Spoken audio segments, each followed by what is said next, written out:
Je vais d'abord donner la parole à Madame Ham, qui est qui est venue, qui est déjà quelqu'un qui connaît un peu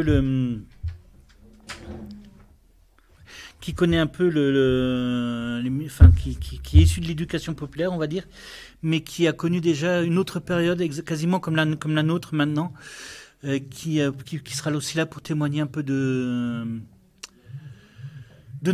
l'ambiance qu'on vit actuellement et puis des choix politiques.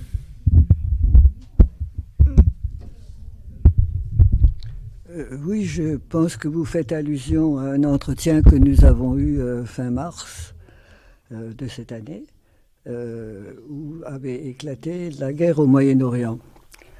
Vous savez qu'après le fameux 7 octobre, après, la guerre est partie avec les attaques de Gaza et les massacres qui s'y perpétuent.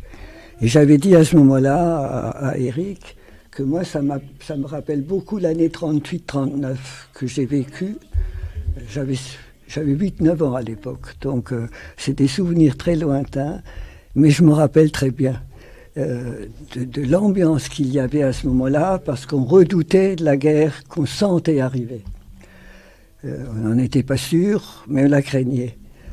Et quand Daladier et Chamberlain, Daladier un ministre français, et Chamberlain, qui était un ministre anglais, était allé à Munich pour signer des accords avec Hitler et Mussolini, et qui s'appelait un pacte de non-agression.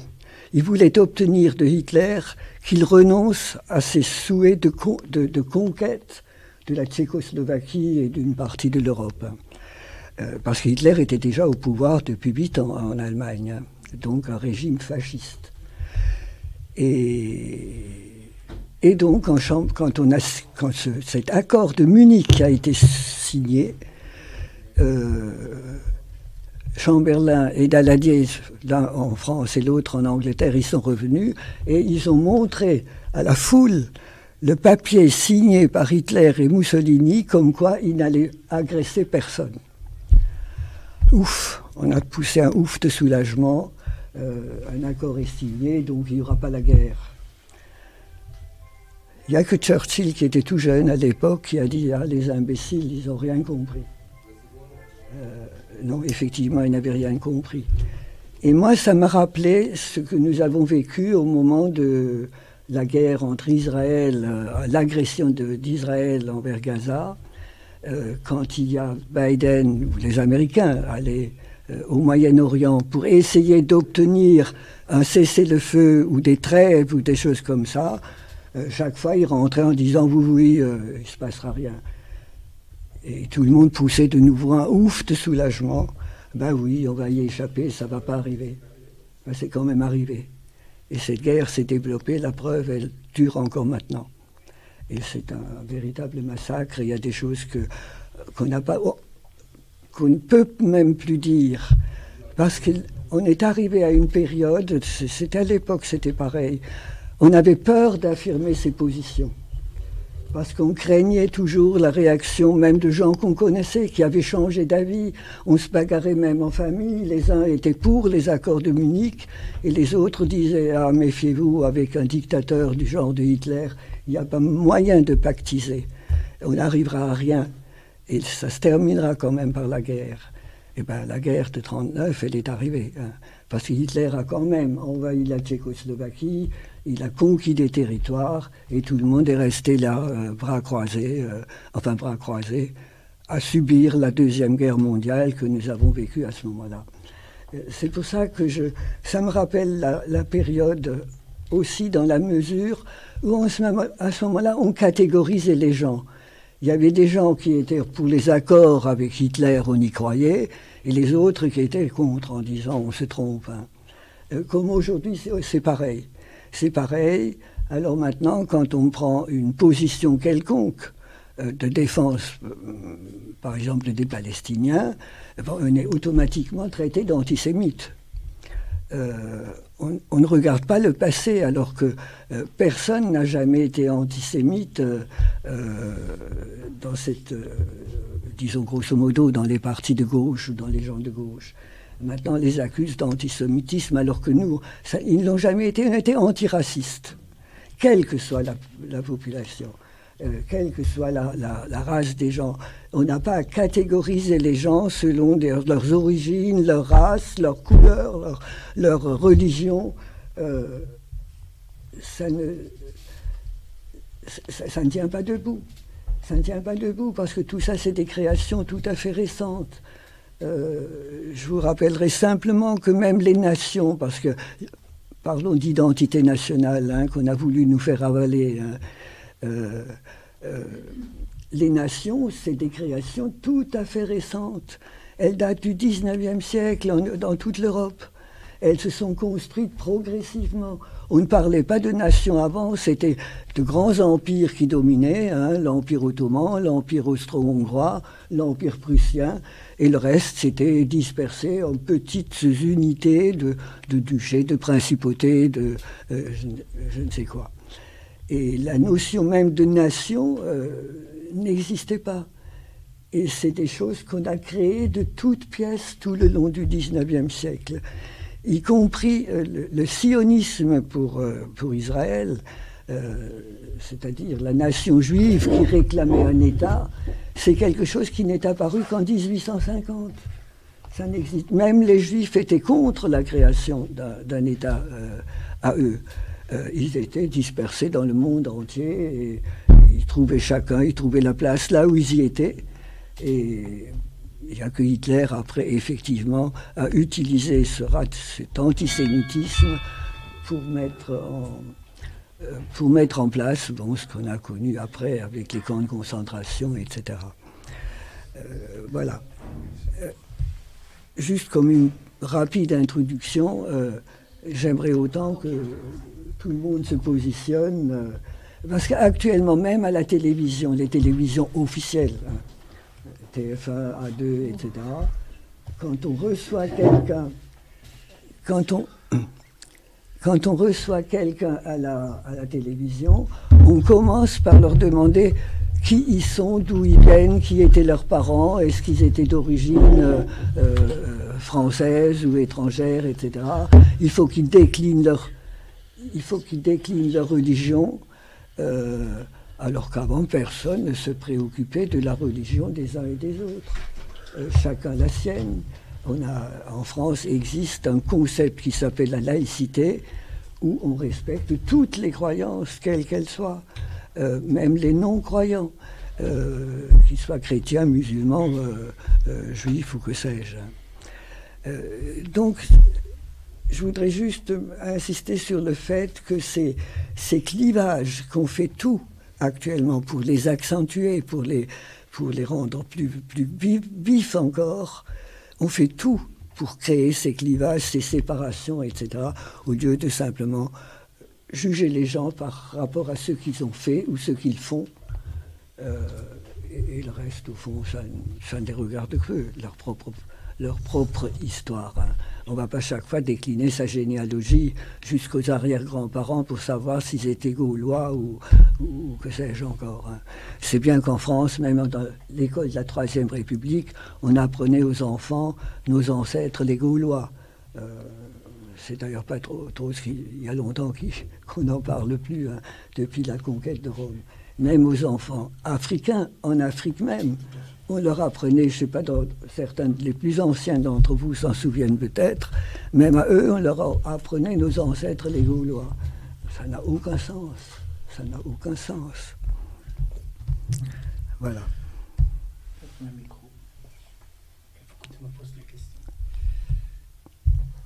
L'idée, c'est... on peut poser une question. Hein. Qu'est-ce qui a favorisé, à votre avis,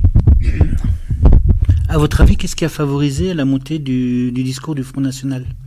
Qu'est-ce qui a permis que... du Front National. Je n'ai pas encore les réflexes de parler du Rassemblement National, mais pour moi, c'est la même chose. Donc, qu'est-ce qui a permis l'avènement d'un parti comme ça, de tels discours, justement? Et quels sont les discours, d'ailleurs? En fait, il y a plusieurs hypothèses. Chaque personne, chaque individu, selon ses expériences, selon son vécu, il peut avancer avancer des idées. Mais moi, la première chose qui me revient, il y a un grand philosophe du 19e siècle qui disait l'idéologie du peuple, c'est l'idéologie de la classe dominante. Ça veut dire quoi? Ça veut dire que quand même la classe dominante, que ces dernières années, ces derniers temps, ces dernières décennies, ils ont accaparé les médias, ils ont acheté les médias. Quand on regarde en France, même en Europe, 80% des médias sont achetés par les multinationales. Et parmi les multinationales, il y a sûr qu'une partie, ils cherchent l'argent, faire l'argent, mais une partie, ils sont devenus idéologues. Ils propagandent une idéologie. Bolloré, il a une idéologie raciste, une idéologie d'extrême droite. C'est la première fois en France qu'on voit les médias directs, très clairs, à disposition du peuple, de tout le monde. Il est raciste et xénophobe contre l'arabe, contre le noir, contre les étrangers, contre autres. Voilà. Et puis, ces gens-là, ils donnent la nourriture mentale à la population. Les ouvriers très de base, des gens de base, ils regardent CNews, ils regardent BFM TV. Moi, je donne les deux exemples. Certaines chaînes et les journaux, ils sont pas mieux. Ils sont presque pareils. C'est quelque chose qui est un peu inédit dans l'époque actuelle, surtout que Madame, elle vient de dire par rapport à la Deuxième Guerre mondiale que la société actuelle, l'Europe, a vécu une période quand même d'horrible, la guerre, les lynchages, les génocides. Mais quand même, très facilement, on revient sur le même thème, les mêmes propos. Par exemple, il y a quelque chose que j'entends très facilement, islamo-gauchiste. Mais islamo-gauchiste, vous connaissez bien de quoi? Du judaïo-bolchevisme. Judaïo-bolchevisme, c'était le thème du nazi à l'époque, où quand il avait un juif qui était communiste, on les condamnait. Et là, maintenant, facilement, c'est le monnaie courant. Dès qu'ils savent que tu défends les musulmans, que tu es gauche, tu es islamo-gauchiste. Dès qu'ils savent que tu es communiste, socialiste, démocrate, progressiste, j'en sais rien, et puis que tu défends la population qu'ils pratiquent leur religion et tout ça, et puis tu es tamponné, voilà. Et puis ça c'est quelque chose qui est quand même, c'était inédit. C'est tout ça, ça c'est mon avis, qui donne la possibilité que les idées fascistes, ça devient les idées banales, les idées de tous les jours. Et puis, dans les chaînes de télé, partout. Par exemple, il y a une deuxième chose que je tenais vraiment à dire. Ça fait 35-40 ans que je travaille en France. Bien sûr, moi, la langue française, c'est pas ma langue maternelle. Je fais des fautes, j'ai un accent. Mais par contre, dans mon milieu du travail, personnellement, j'ai pas senti le racisme. Jamais, parce que c'était un milieu intellectuel de travailleurs sociaux et tout ça. Et les autres, bien sûr, ils ont subi, ils ont senti. Mais par contre, le dimanche, le premier tour, le soir, pour la première fois, il avait un sentiment qui m'a envahi. Je me dis désormais, tu es un citoyen de seconde zone. Vous vous rendez compte, après 35 ans de travail, après 50 ans de vivre en France, de vivre avec les frères, les sœurs, les copains, les amis, et tout d'un coup, tu es plus comme les autres. Tu es le deuxième main. Tu es voilà, le citoyen du second zone. Voilà, je vous remercie. Bonjour à tout le monde. Donc, par rapport à la question que tu viens de poser, Eric, je pense que, comme l'a dit le dernier intervenant, toute politique a un soubassement économique. Et les classes dominantes qui monopolisent l'économie font toujours valoir des idées par la propagande. Et leur objectif, c'est de diviser pour mieux régner. D'où, en tout cas, cette montée, en tout cas, du Rassemblement national, qu'on a laissé faire pour, au fond, pouvoir mieux se maintenir. Au fond, ils soutiennent tous ce que veut le Rassemblement national, qui le dit ouvertement, eux, ils le disent tout bas. Donc, comme ils sont arrivés à la courage de ça maintenant, ils veulent passer le relais au Rassemblement national pour créer, en tout cas, la zizanie au sein de la société.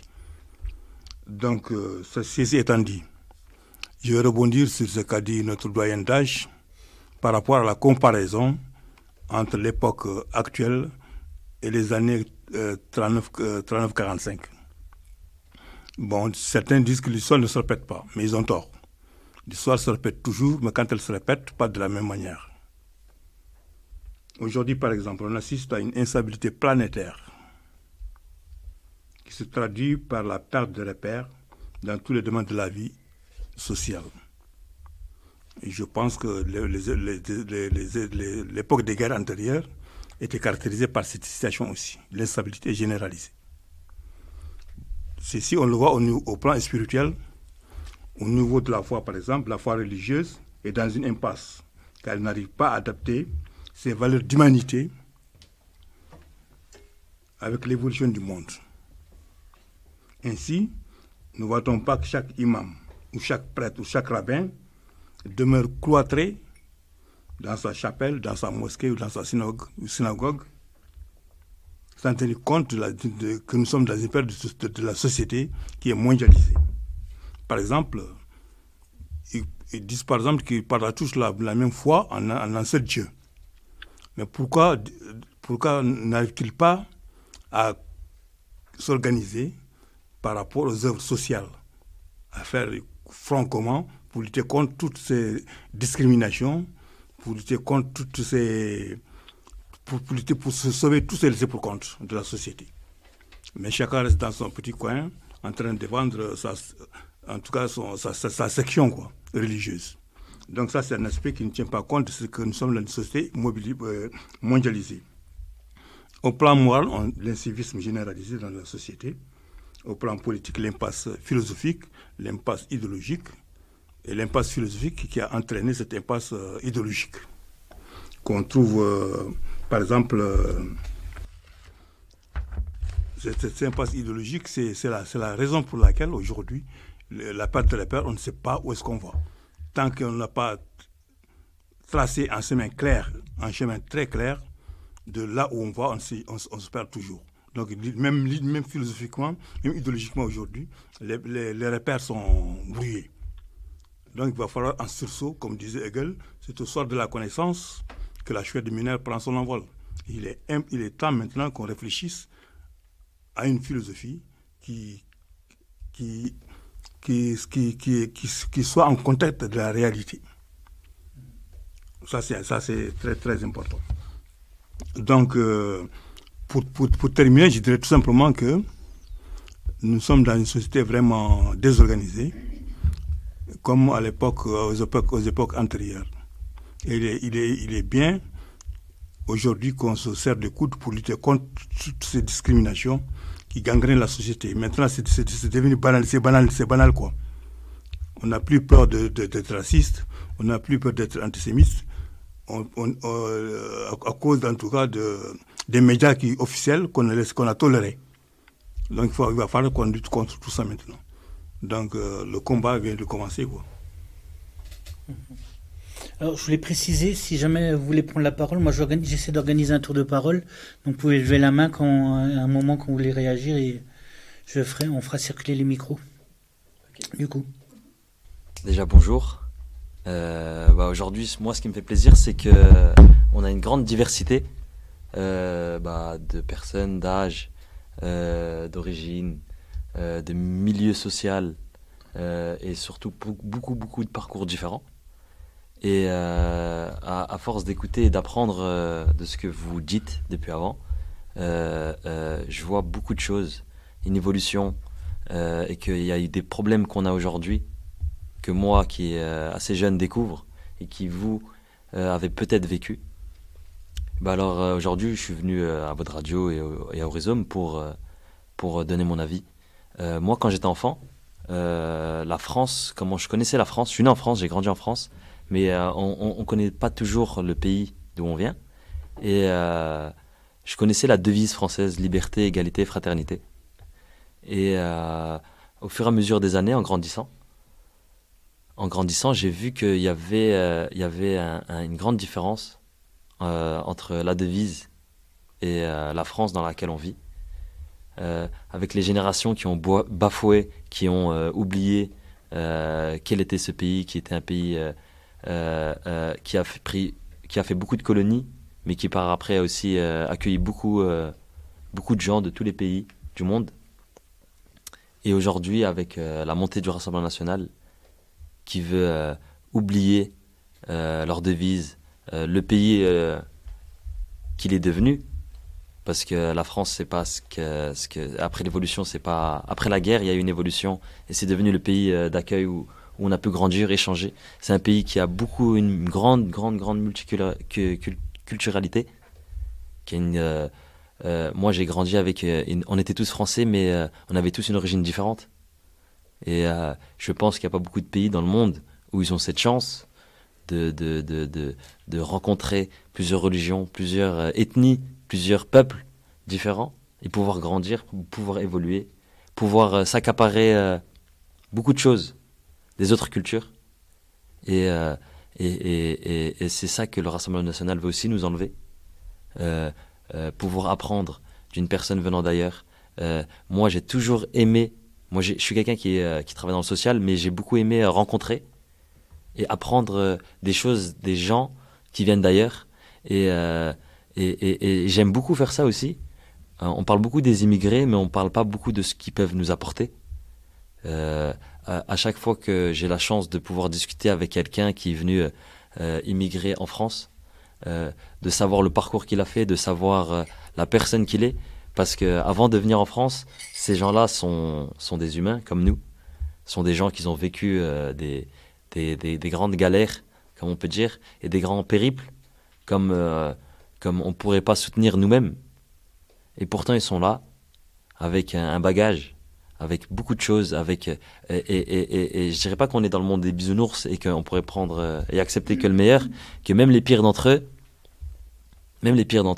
les jeunes qui viennent illégalement en France, qui arrivent ici sans avenir et qui sont là, on va dire entre guillemets, à gâcher les rues. Même s'il y a des gens comme ça, je sais que au fur et à mesure des années, ils pourront s'adapter, ils pourront évoluer, et il suffit pas de les arrêter, mais de les aider à avancer, de les accueillir, même si on est dans un pays où on peut pas accueillir toute la misère du monde. Pourtant, c'est un pays la France, c'est un pays qui a beaucoup voyagé avec des colonies, donc qui allait lier l'histoire française à celle d'autres peuples. Donc aujourd'hui, la France récolte ce qu'elle sème, et autant prendre le bon côté et l'accepter d'un bon côté pour qu'on puisse avancer. Si vous pouvez prendre la parole, ça me dérange pas. Avancer et entre guillemets réparer un peu l'erreur qu'ils avaient fait, et en même temps prendre un bénéfice de cette ancienne France, je vais dire. Et voilà, j'ai essayé d'un peu résumer mon point de vue d'un jeune de banlieue en France.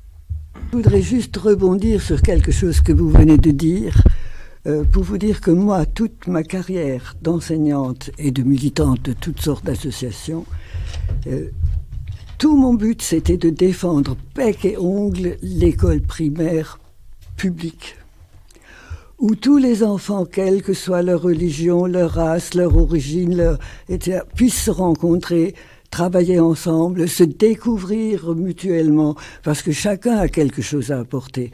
Et c'est avec le contact avec l'autre, comme vous l'avez dit très justement, c'est là qu'on apprend le plus de choses. C'est pas en restant fermé sur sa propre identité, comme on l'appelle maintenant, qu'on apprend des choses. Non, il faut s'ouvrir au monde à petite échelle, au niveau de l'école primaire déjà. Et vous avez vu ce que le RN nous prépare pour l'évolution de l'école dans les temps qui viennent. C'est catastrophique. On veut démolir l'école publique. On l'a déjà démolie en partie. Il n'y a plus d'enseignants qui sont correctement formés. Ça n'existe plus. On l'a supprimé. Et on laisse les choses aller à volo parce que cette école publique, qui est un bien public au bénéfice de tout le monde, sans distinction, on est en train de la casser. On a déjà commencé à la casser, comme on a cassé le système public de la santé. Tout cela, c'est pas dans les objectifs du RN de défendre ce que nous avons conquis et défendu bec et ongle pendant des dizaines d'années. Et la déception aujourd'hui pour nous, elle est grande. Hein. Enfin, pour ma génération. Alors, d'abord, la première question qui a été la montée du RN. Moi, je dirais que il y a eu un processus. C'est pas du jour au lendemain. Hein. Déjà, comment on a pu, dans les années 80, légitimer qu'il y ait un parti politique qui était anticonstitutionnel, on le laisse en fait. Si c'est anticonstitutionnel, on aurait dû déjà lui dire non en fait, et ça marche pas. Dans une république, dans une démocratie, un parti pareil, ça ne va pas. Tout de suite, il fallait peut-être crever l'abcès et tout de suite, on arrête ce parti-là parce que ça ne va pas avec la démocratie. Après, je dirais que la responsabilité peut-être à des autres partis de gauche. Moi, je suis une gauchiste, mais d'autres partis de gauche comme des partis de droite, centre et tout, qu'ils ont un peu peut-être fait des choses à l'encontre des personnes ou utilisé un terme qui a été utilisé par l'extrême droite et pour pouvoir avoir peut-être certains électeurs à certaines électrices. Et donc, c'est vraiment, moi, je le vois comme un processus. Et là où je trouve qu'aujourd'hui, on est dans une hégémonie culturelle, c'est à travers les médias mainstream que eux, cette pensée-là, ils l'ont légitimée et ils l'ont permis, en fait, d'exister dans les... je dirais, au milieu de la télé de tout le monde et sans condamner tout ça, en fait. C'est, même il y a les médias un peu... Bolloré, on le sait aujourd'hui, et il l'a clairement dit. Mais les autres chaînes, pour pouvoir avoir l'audimat, pour avoir de l'audience, et du coup, ils rentrent et personne n'ouvre les yeux. Moi, j'ai l'impression de... je me dis, mais c'est pas possible, en fait. Il y a quelqu'un qui dit, qu'est-ce qu'on est en train de faire ? Non, tout le monde va. J'ai l'impression que les gens sont devenus des animaux et qui suivent bêtement, en fait, l'ordre social. Et les gauchistes, on est tellement aujourd'hui, je dirais, un peu vus comme des utopistes, vus comme des personnes incapables de gouverner. C'est pas possible en fait. Et déjà les gauchistes, ils ont eu le pouvoir dans le pays, ils n'ont pas fait plus que dégâts qu'est-ce qu'il a fait Macron. Donc qu'est-ce qu'on raconte là quand on est mis à côté, c'est cette délégitimer en fait les actions qui peuvent favoriser la paix sociale et tout. Et c'est vu comme affreux, comme c'est pas possible, ça ne marchera pas. Et donc aujourd'hui on laisse la place à discours extrême et monter les extrêmes au niveau du gouvernement. Et moi, là où ça me choque le plus, c'est que moi, j'ai déambulé là, depuis le 9 juin sur le quartier pour inciter les personnes qui ne votent pas pour aller voter. J'ai fait de porte à porte. Et j'ai vu deux éléments où je me dis, attends, ça aurait, le score de RN sur Strasbourg, ils sont même pas sortis. Il y a des gens qui se sont fait élire sans sortir même devant la porte et donner un tract. C'est que ça veut dire la propagande, elle se fait pas en fait dans la rue. Il y a quelque chose aujourd'hui, on met un logo RN, tu te fais élire. Sur un logo, la personne, elle connaît rien de la politique, et du jour au lendemain, elle se lance, elle a jamais été dans un parti, tout ça, mais elle met le logo du RN et donc elle se fait élire. Et c'est ça que je me dis, mais ça va pas, Et je n'arrive pas à comprendre qu'est-ce qui se passe dans la tête des gens, en fait. Moi, ça m'inquiète, tu vois. Et là, on voit un peu la manipulation et que les gens, ils ne se rendent même pas compte qu'ils se font manipuler. Et quand je vois certaines personnes, quand je fais du porte-à-porte, et je leur dis, mais non, éteignez un peu la télé, on vous ment, en fait. Et des gens qui habitent ici dans le quartier, je leur dis, mais vous vous êtes fait agresser un jour dans le quartier? Parce qu'ils me disent insécurité. Je vous êtes fait agresser? Ah non, mais non. Mais alors, pourquoi vous me parlez d'insécurité? Je sais pas, la télé, on peut vous raconter n'importe quoi. Et là où ça me renvoie un peu encore à le média, la responsabilité, c'est aussi quelqu'un qui va venir avec, je dirais, un chercheur avec des vraies études appuyées quantitativement, qualitativement, de rencontrer les personnes concernées, tout ça. C'est des limites. Lui, non, ça veut dire que c'est complotiste tout de suite. Celui-ci, il nous ment et tout. Et on laisse des personnes qui ne font aucune étude de terrain sur un sujet porter une parole, légitimer leur parole, alors qu'il y a quelqu'un d'un chercheur, un sociologue, un politologue et tout, qui va venir. On le voit juste avec les économistes et qu'on dit, mais non, c'est pas possible. 300 économistes valident un projet politique et on trouve des mots à dire pour critiquer. Et je me dis, moi, j'arrête pas de dire aux gens, et je leur dis, mais attendez, une personne qui a eu le prix Nobel, il faut se lever très très tôt pour avoir un prix Nobel, depuis son enfance, avoir travaillé et tout, et quelqu'un qui a un prix Nobel, qui valide un projet économique, et tout le monde peut critiquer.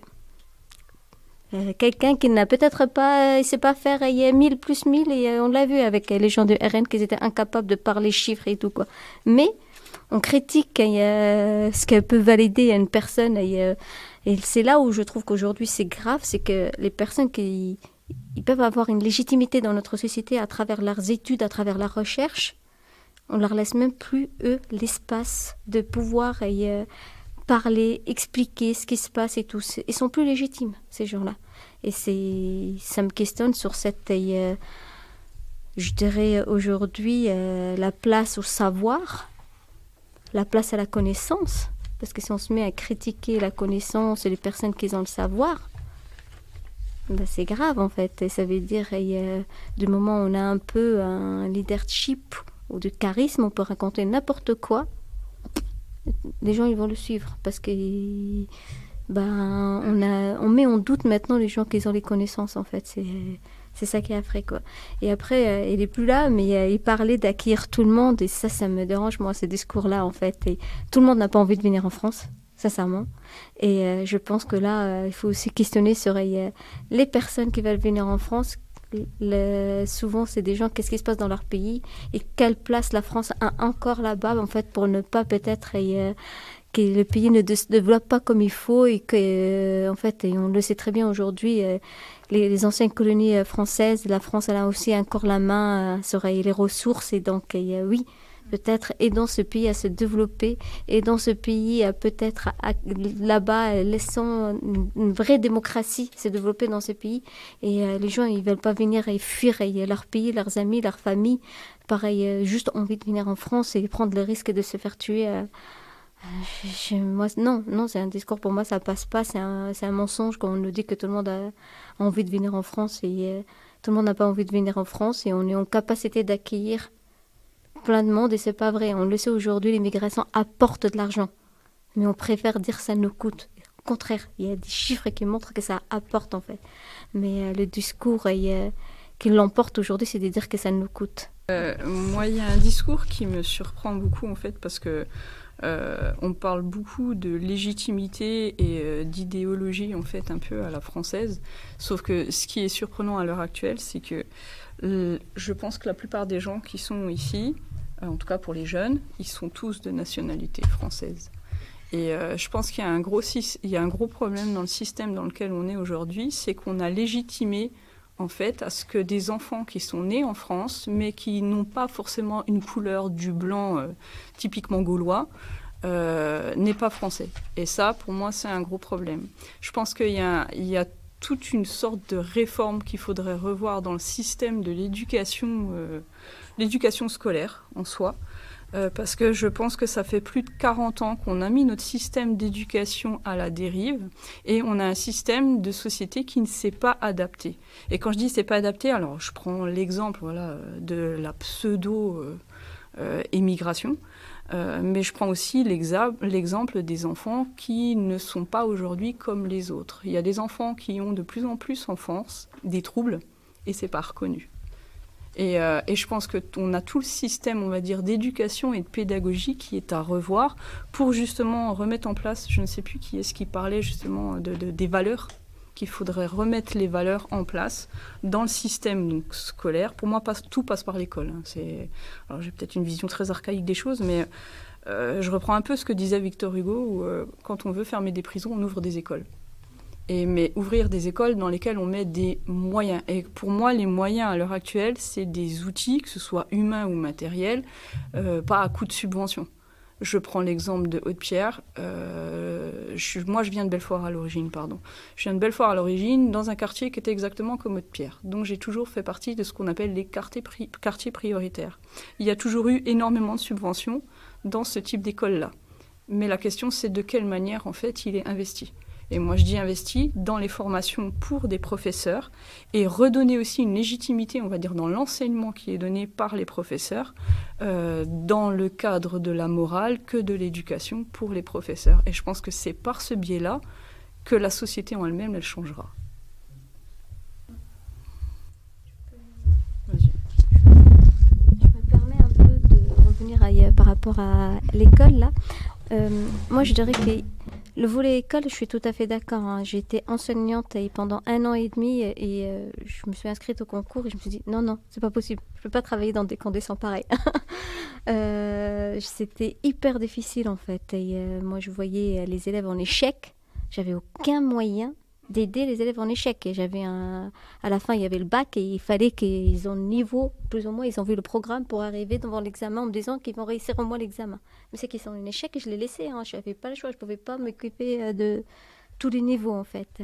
Et donc, oui, ça c'est sûr et certain en fait. Et compléter aujourd'hui, ce n'est pas, je dirais, ce qui va faire le RN et c'est ça qui est affreux. Il va encore davantage plus détruire le système scolaire. Et ça, les gens, ils ne le voient pas. Ils ne le comprennent pas, en fait. Moi, je trouve ça affreux parce que si on détruit l'école, on détruit la société.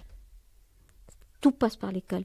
Après, par rapport à l'école, moi, je reproche aussi un peu, on a utilisé plusieurs fois le système éducatif à l'encontre de certains enfants et des enfants de confession musulmane. On a rien que la loi de 2005, les signes ostentatoires à l'école. Il y a eu des choses, en fait, moi, en tant qu'enseignante, je ne porte pas le voile, mais j'avais un bonnet sur la tête. Et un jour, je me suis prise, parce qu'il faisait froid, je rentrais de l'extérieur d'un bâtiment vers un autre, c'était l'hiver, j'avais mon bonnet. Je me prends une remarque de style par la CPE, oui, pas de couvre-chef ici. Mais j'étais là, je me suis sentie infantilisée par la CPE. J'étais là, mais laissez-moi rentrer. La salle de prof est là. J'allais juste rentrer, en fait, et enlever mes affaires, en fait. Et c'est parce que je considère, en fait, c'est parce que j'étais arabe. Ça se voit. Donc, voilà, je me suis prise une remarque pareille. Je pense pas qu'elle l'aurait fait à quelqu'un d'autre. Alors que je voyais, en plein été, plein de jeunes filles avec des croix. Et donc, j'étais là et je me dis, moi, en hiver, je me suis pris une remarque de pas de couvre-chef, alors qu'en été, moi, ça me dérangeait pas, c'est juste que c'est le traitement, différence de traitement, en fait, qui me dérange. C'est pas parce qu'elles avaient un signe ostentatoire et je me suis dit, je vais me révolter, je vais leur dire, ouais, tu enlèves ta... Non, c'était pas ça, j'avais pas un truc, mais qu'on traite pas les gens différemment, en fait. C'est ça que je demandais un peu.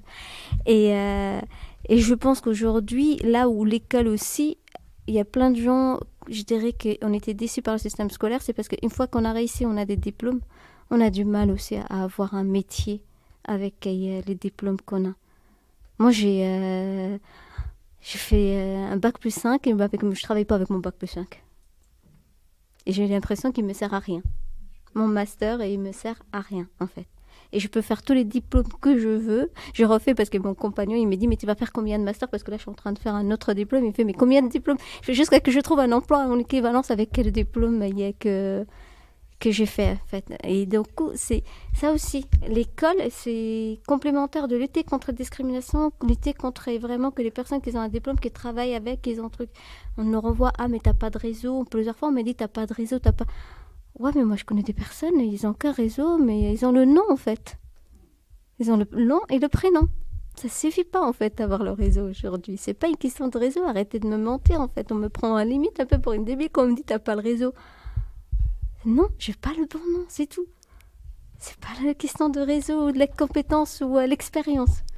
J'ai pas le bon nom. Et qu'on le dit clairement. Je reprends juste la parole. Ça fait, je suis française, hein, je m'appelle Aurore. Ça fait 26 ans que je suis convertie à l'islam. Ça fait 23 ans que je vis le racisme. Du jour où j'ai mis le foulard, j'ai vu en fait la société qui m'avait vu naître et qui m'avait accompagnée, qui a totalement changé. Et je vais aller plus loin, au sein de ma famille, c'est la même chose. Je suis passée du côté obscur de la force. Voilà. Et au niveau intellectuel, donc comme tu dis, que tu sois, on va dire, blanc et que tu aies un master, ou que tu sois un peu typé et que tu aies un master, ça fera une grosse différence en France. Moi, je prends juste l'exemple pour avoir un appartement. J'ai été mariée 2 fois, donc mon premier mari avait un nom à consonance, on va dire, arabophone. J'ai jamais eu d'appartement avec les HLM. Mon deuxième mari est français. En 6 mois, j'avais un appart. Donc, il faut m'expliquer d'où venait cette différence-là. C'était sur Strasbourg, hein, c'est la même chose. Et ça a toujours été comme ça. Je veux dire, le harcèlement, l'agressivité de la société, nous, on a commencé à la voir et à la subir, donc là, je parle en tant que musulmane, à partir de 2001, à partir du 11 septembre 2001. Le lendemain même du 11 septembre 2001, la société avait totalement changé, elle s'était divisée. Il y a eu une fracture. Et moi, j'ai encore aujourd'hui, il y a des endroits, par exemple là, c'est la période des élections, je sais qu'il y a des endroits, il ne faut pas que je mette un pied parce que sinon, je vais me prendre le chou. Et vu que j'ai un peu le verbe des fois un peu facile, je préfère rester dans mon coin. Et je sais qu'en période d'élection ou en période, tu vois, compliquée, nationalement parlant, je ne mettrai pas un pied au centre-ville. Parce que ça va être tendu, ou ça va être méchant, ou. Je veux dire, je fais beaucoup de vélo avec mes enfants, j'en ai 6. Si je me balade en vélo avec les gosses, c'est la même chose. Je choisis les secteurs dans lesquels je suis. Il y a une fracture de la société qui s'est faite depuis à peu près le 11 septembre 2001. C'est un fait. Les médias ont très bien joué leur jeu. Ils ont fait monter, on va dire, la mayonnaise pour qu'il y ait une forme de racisme qui s'installe de plus en plus, qu'il y ait une division, on va dire, à l'intérieur des familles ou à l'intérieur des sociétés, qu'elle soit d'autant plus forte et d'autant plus violente. Moi, je sais que j'ai déjà eu des dames qui se sont arrêtées à 2 cm de mon genou sur le passage piéton. Parce que, voilà, j'étais peut-être pas habillée comme elles. Et c'est un fait. Sauf que, comme je dis, voilà, je suis française, avec un verbe des fois bien franc-comtois qui ressort. Je sais que j'ai choqué souvent des gens qui voulaient me faire des remarques. Pourquoi ? Parce que je maîtrise très bien la langue française. Et ça, le problème, c'est que voilà, je pense qu'en France, les choses n'évolueront pas tant qu'on aura face en fait, à nous des politiciens qui sont complètement égoïstes et à la recherche du pouvoir, et qu'on ne reviendra pas à une, comment on appelle ça ? Je veux dire, à des valeurs morales où les gens veulent faire évoluer les choses pour le bien du peuple. On n'est plus du tout, on va dire, dans une mouvance où on a des politiciens qui veulent le bien du peuple. Parce que celui qui veut vraiment le bien du peuple, eh ben, il met des choses en place et il supprime ce qui ne va pas. On ne se crache pas les uns sur les autres parce qu'on a une étiquette gauche, droite ou mix, etc. Et ça, je pense que à l'heure actuelle, donc je suis aussi en mode FN, le RN, pardon. Donc le RN, il est monté. Pourquoi ? Parce que justement, on a dédiabolisé en fait cette forme de racisme. On a dédiabolisé, on va dire, cette forme de différence qui se faisait à l'époque. Moi, quand je parle avec des gens et que j'ai face à moi des gens qui sont racistes, je leur dis clairement, mais moi, j'ai mes 2 grands-parents qui ont fait la résistance. Il y en a un qui était dans l'armée française de l'autre côté, où les Allemands étaient en train de le chercher, et un autre qui a vécu pendant 3 ans, pendant 3 ans dans les forêts de Grand-Villard, puisqu'il avait reçu un arrêté pour pouvoir rentrer et incorporer, on va dire, les usines allemandes. Donc ça, je veux dire, faut aussi, je pense, recontextualiser les choses, et je vais aller plus loin. C'est pour ça que je reviens toujours à ce système d'éducation, pour moi, qui est la priorité, c'est de dire les choses comme elles sont.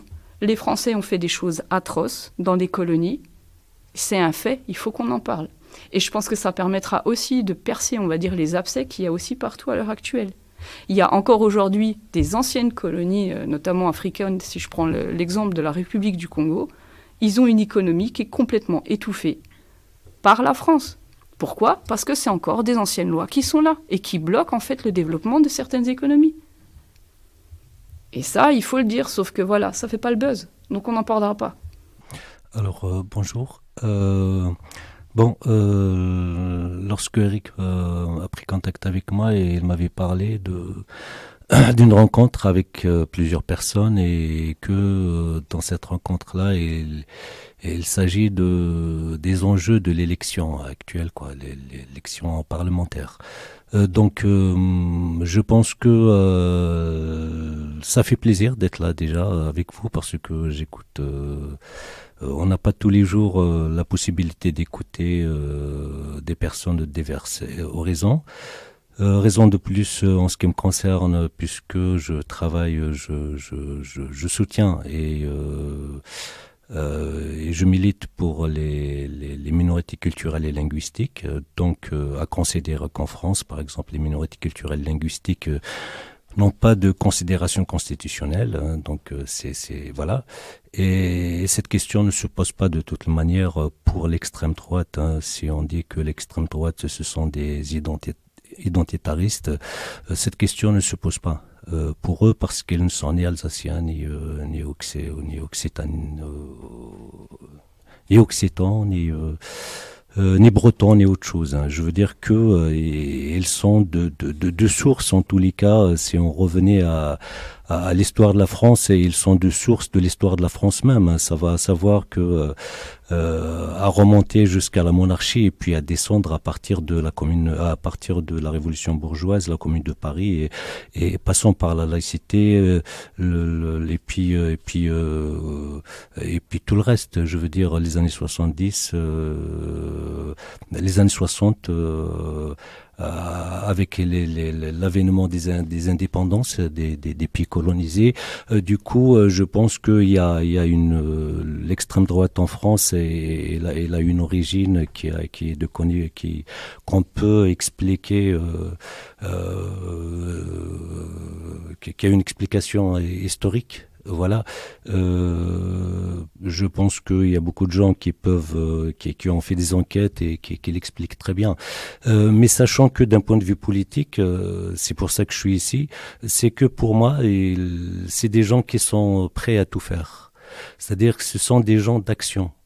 En quelque sorte, on n'a pas l'impression qu'ils introduisent une forme de savoir faire pour faire valoir de leur idéologie, autrement dit. C'est-à-dire que c'est des gens qui lorsque ils vont parler de la tragédie, et il s'agit pas de parler de l'origine de la tragédie, il s'agit pas de parler du rituel, il s'agit pas de parler de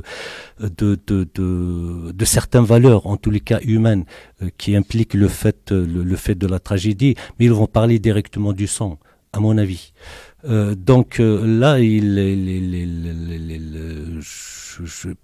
en tous les cas, en ce qui me concerne, je m'y attendais pas à ce qu'il y ait un résultat comme ça, mais ça m'étonne pas non plus.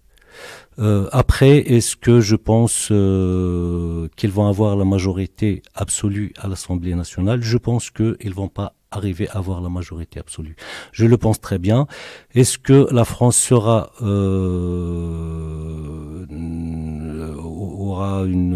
va pas être gouvernée pendant un certain temps?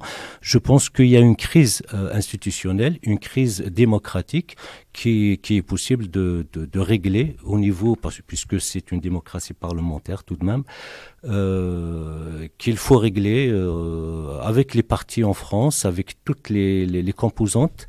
À signaler que l'extrême droite ne vise pas seulement l'immigration, elle vise des Français notamment, de souche, et qu'il va massacrer dans le tas parce que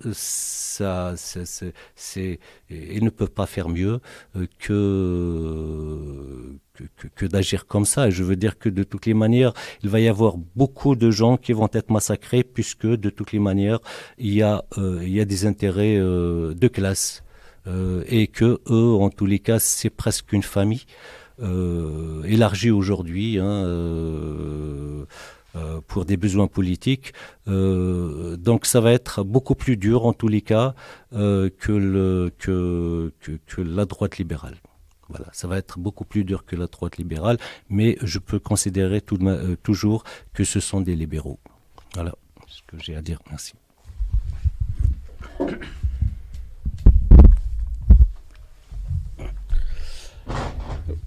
Ouais, je suis très intéressé par ce que j'entends ici, mais j'ai toujours un point de vue qui apparaît peu quand même. C'est pourquoi la question d'Éric, c'est comment on en arrive à des taux pareils sur le RN. Ouais, il y a une France qui est raciste, on va pas la nier, ça c'est sûr. Mais il y a un énorme ras-le-bol de ce qu'ont pas fait les politiques, que ce soit de gauche ou de droite. Alors moi, je fais partie du clan un peu clownesque où quand on me demande t'es de gauche ou de droite, je dis ni l'un ni l'autre, ça fait toujours rire, parce que j'arrive pas moi, à me repérer dans ce qu'ils font. Je suis allé chez mes parents récupérer le courrier que j'ai des fois, et ma mère me dit, bah tiens, t'as reçu le courrier pour les professions de foi. Je dis, moi, la science-fiction, je lis pas bien, je sais pas lire. Et c'est ça que ça me fait, moi, je veux dire, tant qu'on en sera encore à faire que des promesses et à pouvoir faire que des promesses pour être élu, toujours en rigolant, je dis à mes amis, bah tu sais, finalement, les élections, tu dis que si vous votez pour moi, je vous donne à tous un lingot d'or, ça passe, hein. Je veux dire, puis une fois que je suis élu, bah voilà, bah non, bah vous l'aurez pas, votre lingot, c'est pas grave. Donc on n'avance pas parce que tout ce que vous avez soulevé comme problème, que ce soit l'éducation, que ce soit tout ça, il y a des solutions législatives. Mais pour ça, il faut des gens qui puissent s'engager et tenir ce qu'ils ont fait comme engagement. Je me souviens d'un petit pamphlet de Coluche où on lui demandait, à l'époque où il se présentait, il disait « Mais quel est ton programme ?» Il dit « Moi, j'en ai pas de programme, j'ai pas besoin d'avoir de programme. De toute façon, les gens qui se présentent dans des programmes, ils le respectent pas. » Et il disait que la meilleure solution, ce serait finalement de leur donner ce qu'on appelle un mandat impératif, en disant « Bah voilà, tu te présentes en disant 4-5 points. » Sur ces 4-5 points, on fait un compte-rendu chaque année, on voit si tu as avancé, si tu n'as pas avancé, on te vire, on passe au suivant. Mais on a un tel besoin de carriériser sa politique, et d'ailleurs on le voit, moi depuis que je suis jeune, je vois les mêmes personnes à la télé, on appelle ça les éléphants des partis, ça n'avance en rien, ils font rien, ils maintiennent des places, ils maintiennent des retraites, des choses. Après qu'il y ait des avantages, moi qu'ils aient des retraites qui soient mirobolantes ou je ne sais quoi, et qu'ils aient plein d'avantages, moi ça me dérange pas si derrière il y a de l'action. S'il y a de l'action derrière, bah ouais, tant mieux, on leur filera ce qu'il faut, parce que c'est dur finalement d'être député si on le fait bien, c'est dur d'être maire si on le fait bien, c'est dur même d'être adjoint si on le fait bien, mais comment on fait pour leur faire respecter leurs promesses, quoi ? C'est ça, je veux dire, à partir du moment où on leur impose de respecter une promesse, bah, il va falloir qu'ils chiffrent mieux avant les élections, il va falloir qu'ils réfléchissent mieux à ce qu'ils vont promettre. Parce que là, depuis l'annonce de la dissolution, ce qu'on entend, mais c'est des promesses dans tous les sens, où je vais vous faire ça, je vais faire le SMIC à 1006, je vais faire je ne sais quoi avec vos impôts, mais il n'y a rien qui va être fait dans le sens-là, puisque de toute façon, rien n'est jamais fait. Et je pense que ce désespoir, il s'est traduit, on l'a vu avec Macron, finalement les gens en avaient marre avec la droite et la gauche, il y en a un qui se présente, qui est un peu près au milieu, tout le monde y est allé, finalement. Là, on a encore perdu, et puis du coup, ça rejoint ce que, je ne sais plus qui disait ça, la dédiabolisation du RN, finalement, oui, il est devenu votable. Le RN est devenu votable. Donc les gens se sont dit, ouais, on n'a pas essayé. Alors les gens rigolent en disant, mais on n'a pas essayé. Mais on n'a pas essayé est hyper important, parce que du coup, ils sont devenus votables. On peut les voter. On peut voter le RN et dire, oui, les autres nous ont foutu dedans à chaque fois. Le RN, on n'a pas essayé. Oui, je sais bien. Alors, il y a toujours la réponse à dire, boire de l'eau de Javel, personne n'a essayé non plus. Je sais bien. Mais malheureusement, derrière, quand j'écoute les débats, et j'écoutais pas mal de débats politiques, c'est vrai que c'est vide, et moi, ça me fait peur de voir des gens aussi incultes arriver au pouvoir. Ça me terrifie. Ça me terrifie. J'ai encore écouté dernièrement celle qui se présente pour être députée dans les Vosges. Je suis terrifié par leurs paroles qui n'ont aucun sens. C'est cette acculturation qui me fait peur. Ça me fait vraiment peur. Donc derrière, voilà, je sais pas comment on peut obliger les responsables politiques à faire ce qu'ils ont promis, quoi, et du moins faire peut-être moins de promesses, mais mieux les faire. C'est peut-être ça qui a besoin. Je pense qu'on a eu le même problème sur la ville de Strasbourg, où les gens avaient plein d'espoir sur une élection écologiste, et il s'est passé des choses un peu différentes, et ça fait peur aux gens de se dire, finalement, c'est pas ça qu'on voulait, et c'est pas ça que vous aviez présenté. Il y a peut-être des choses qui font peur dans tous les sens. Réécouter les experts aussi, ça c'est quelque chose qui manque beaucoup.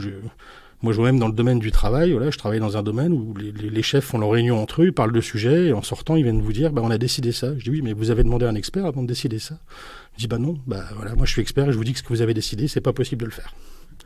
Donc ils ont passé 2 heures en réunion pour trouver une solution sur un truc qui sera pas possible de mettre en place. Au niveau politique, c'est la même chose des fois. Ils vont passer des heures et des heures en réunion, trouver une solution, aller voir les experts à la fin pour leur dire faut faire ça, et puis les experts vont leur dire non, on peut pas le faire, ça, c'est pas cohérent ce que vous avez décidé. Parce qu'il y a jamais de consultation des personnes qui sont sous le terrain. Et ça, c'est hyper important, je veux dire. Et après, d'un point de vue des médias, il y a aussi une chose que j'entends souvent, c'est dire oui, les médias mainstream, ils nous ont dirigés. Non, ils n'ont rien dirigé du tout. On y a été tout seul comme des grands. Hein, je veux dire, se forger. Alors, il y a quelqu'un que j'aime bien qui s'appelle Étienne Klein, qui est un philosophe de la science, et qui dit toujours avoir un avis, c'est le contraire de se forger un avis. Et je suis entièrement d'accord avec ça. Je veux dire, tout le monde a un avis. Par contre, se forger un avis, c'est compliqué. C'est vraiment très compliqué. Et moi, il m'arrive régulièrement d'écouter les 4 chaînes d'information continue pour avoir le point de vue, pour comprendre le point de vue de chacun. Parce que ça, c'est ce qu'on fait très peu, c'est essayer de prendre le point de vue de l'autre. Moi, des gens qui votent RN, j'en rencontre partout. Et à chaque fois, je leur pose la question, mais pourquoi tu votes le RN? Et j'essaie de l'écouter. Je ne vais pas aller contre lui. Je vais rien faire dans un bar en 1 heure. C'est pas moi qui vais le faire changer son vote. Mais je veux comprendre. Et puis après, je vais en voir un autre, je vais encore l'écouter. Je vais voir un LFI, je vais l'écouter. Je vais voir un socialiste, je vais l'écouter. Un écolo, je vais les écouter. Et à force d'écouter tous ces gens, je me rends compte qu'ils disent tous plus ou moins la même chose. C'est qu'ils essayent de militer, d'avoir quelque chose au fond d'eux qui va transparaître dans les urnes. Mais c'est compliqué d'engager le monde là-dedans, les gens qui sont autour. C'est compliqué d'investir des gens autour de soi sur un projet. Et ce qu'on n'a peut-être pas compris, c'est que la politique, c'est pas faire de son projet quelque chose pour la ville, c'est de faire un projet avec un consensus de tout le monde, discussion de tout le monde. Et puis qu'il y aura un petit bout de moi, un petit bout de toi, un petit bout de toi, un petit bout de toi. Et c'est chacun comme ça qui va faire sa ville. On va arriver dans sa ville et dans sa politique. C'est ça que je vois. Moi, je vois surtout un gros problème vraiment sur comment reconnaître la politique. Et aujourd'hui, moi, les politiciens, mais je peux pas en voir un. Il n'y en a pas un qui m'intéresse. Je peux pas. Tant qu'on reste dans la science-fiction, j'arriverai à rien. J'ai vraiment besoin de concret, moi, en tout cas. Je travaille, comme je vous l'ai dit, au niveau des personnes sans papier. Oui, je sais plus qui disait ça, c'est toi ou toi, mais effectivement, les sans-papiers sont une richesse incroyable. Les immigrants, en tout cas, sont une richesse incroyable parce que ils apportent des choses, des nouvelles méthodes, des nouvelles visions. Et oui, mais par exemple, un truc tout bête, quand ils arrivent en France, ils n'ont pas le droit de travailler. Donc je me retrouve avec des sans-papiers qui vont travailler en Deliveroo avec des locations de vélos, un peu comme des marchands de sommeil, mais au point de vue du travail, qui vont louer les vélos. Je vais me retrouver avec des personnes sans-papiers qui vont faire du vélo comme ça, qui vont avoir des accidents, qui ne seront pas couverts. Je vais avoir des gens qui ne sont pas protégés et qui pourtant travaillent tous les jours. Tous les jours, ils vont travailler. Je veux dire, des personnes qu'on va aider, tous les jours vont travailler. J'en ai très peu connus qui voulaient rien faire, et pourtant c'est des sans-papiers. Et tous les jours ils travaillent. Mais qu'est-ce qui peut empêcher de voter une loi en disant, voilà, t'es sans-papier, t'as le droit de travailler jusqu'à qu'on déboucle ton dossier d'admission pour être français ou réfugié. Je vois pas ce qui peut empêcher ça en fait. Je comprends pas. Il n'y a rien qui peut l'empêcher en fait. Donc il suffirait d'une petite loi toute bête qui pourrait passer au milieu des milliers de voix qui passent tous les jours. Parce qu'il faut se le farcir, public Sénat, les jours d'assemblée le mercredi. C'est sportif. Je me suis amusé une fois sur un grand débat comme ça, de chronométrer le nombre de minutes de parole qui étaient vraiment intéressantes. Sur un débat d'1 heure, il va y avoir 15-20 minutes d'intéressant. Le reste, c'était que du taisez-vous, silence, moins de bruit. C'est juste fou d'avoir des gens comme ça dans les assemblées qui ne sont pas sur le sujet du travail, quoi. C'est vraiment quelque chose qui m'impressionne. C'est ça. C'est comment on peut arriver à ce niveau de responsabilité et ne pas se rendre compte qu'on a des attentes. Je veux dire, même là, si jamais le RN n'a pas sa majorité absolue, tant mieux, et il n'a même pas sa majorité relative, tant mieux aussi. Derrière, on va avoir des élus, mais je pense que l'attente des Français, c'est « mais mettez-vous au boulot, bordel !» Parce que là, pour une fois, on ne leur a pas dit « je vote pour vous, je vote contre le RN ». Moi, pour les votes, malheureusement, je suis allé voter contre le RN, mais je n'ai pas voté pour quelqu'un d'autre. Et si ça, on n'arrive pas à l'entendre, même Macron ne l'a pas entendu. Je veux dire, on n'a pas voté pour lui, on a voté contre le RN à l'époque. Mais il faut se rendre compte que derrière, c'est peut-être ça qui joue dans la démocratie d'aujourd'hui, c'est qu'on vote plus pour quelque chose, on n'arrête pas de voter contre. Je veux dire, c'est compliqué de voter pour aujourd'hui, c'est ça. Juste un petit élément par rapport à ce qui vient d'être dit, et moi ce que ça m'inspire, tout à l'heure on en discutait, et moi je disais juste... le seul point positif que je vois de ce qui est en train de se passer, c'est qu'on se remet quand même sur le chemin de la politique, en fait, au sens noble. Donc on est un peu fâché avec cette politique, mais déjà ce soir, en fait, de voir toutes ces idées qui circulent, tant qu'il n'y a pas ça, en fait, tant qu'il n'y a pas ces espaces, je ne vois pas comment on peut raccrocher avec l'envie de politique et avec l'envie de débattre. Et c'est toute la question de la politique de représentation dans laquelle on est, c'est-à-dire effectivement on vote pour quelqu'un et puis on éteint son cerveau. Hein. Moi, ça fait quand même longtemps que j'ai pas vécu une séance comme ça où on peut discuter. Et c'est souvent les situations de crise qui obligent à reconsidérer les choses, à bouger, à se retrouver. Là, on se retrouve. On a ce sentiment aussi que malgré que l'époque soit angoissante, elle est aussi une occasion de débat. Parfois c'est trop violent. Parfois, on n'arrive plus à débattre sereinement. Mais du coup, peut-être c'est ça. Plutôt que de voter pour un programme, effectivement, il faudrait voter pour une intention de construire quelque chose ensemble après avoir décidé qu'on voulait changer et de se donner le temps et les espaces. Et moi, il y a un truc qui me venait en tête, c'était de dire, on parle parfois de revenir à la semaine de 4 jours pour travailler. Et moi, je me dis, peut-être qu'il faudrait inventer un 5e jour, enfin, il existe, se donner un jour, en fait, qui serait dédié à de l'action associative, à pouvoir s'investir dans dans quelque chose qui nous intéresse dans notre ville, dans nos espaces, et aussi participer à des espaces de débat. Et c'est vrai qu'on manque de temps, parce que finalement, tout le monde est intéressé par ce qu'on est en train de faire. Si on proposait aux gens de se retrouver et de discuter, ils seraient super contents.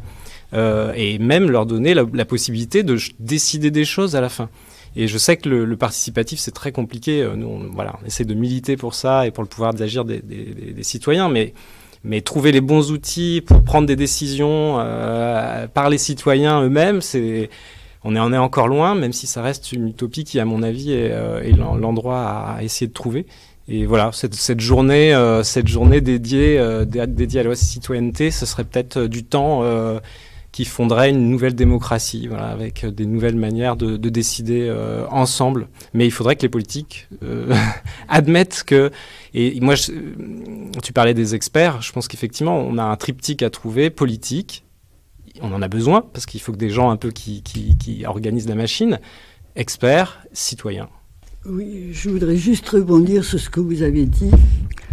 C'est que le Front populaire de 1936 était le premier qui a instauré des congés payés. Ça n'existait pas avant.